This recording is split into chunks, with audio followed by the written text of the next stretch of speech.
Исследовательская работа Сарии Адлиба посвящена способу лечения гастроинтестинальной стромальной опухоли. Заболевание достаточно редкое и одно из самых опасных, так как методы его излечения еще не полностью изучены. Заболевание очень редкое, и мы очень тяжело собирали нашу группу пациентов.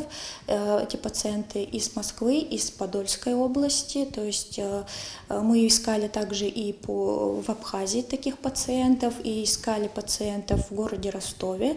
И вот таким образом мы собрали 71 пациента с верифицированным диагнозом ГИСО, это сокращение моей темы. Предложенный абхазским онкологом метод лечения данного заболевания заключается в использовании препарата иматиниб, который раньше применялся исключительно в гематологии.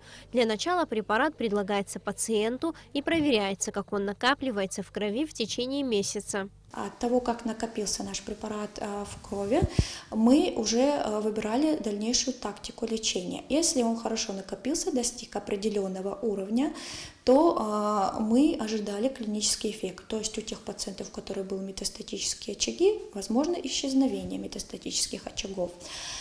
У тех, у кого препарат недостаточно накопился, мы проводили поднятие дозы. У всех пациентов по-разному, тоже это зависело от исходного уровня. И тем самым мы повторно измеряли у них концентрацию активных метаболитов данного препарата и уже смотрели на клинический эффект. По словам Сарии Адлиба, данный препарат уже применяется в Абхазии для лечения больных с опухолями желудка и метастазами в печени. Пациенты, использующие этот способ лечения под контролем врачей, могут вести обычный образ жизни. Надо отметить, что данный метод пока находится на исследовательском уровне. Молодой онколог Сария Адлиба на протяжении 3 лет работает в этом направлении.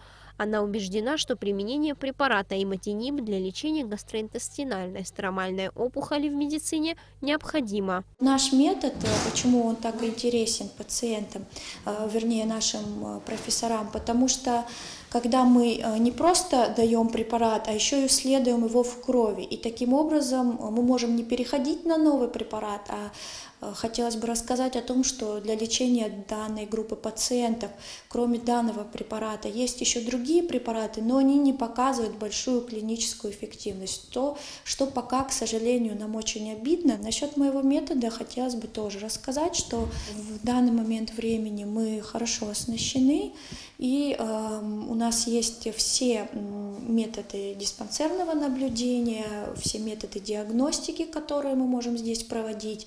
И мы очень хотели бы, чтобы наши пациенты, если у нас, конечно, будут еще такие пациенты с таким редким заболеванием, мы могли бы им тоже применять этот метод. Всего в Конгрессе было представлено 40 исследовательских работ, посвященных различным видам онкологии. Организаторами мероприятия было выбрано 5 лучших работ, в числе которых оказалась и работа Сарии Адлиба.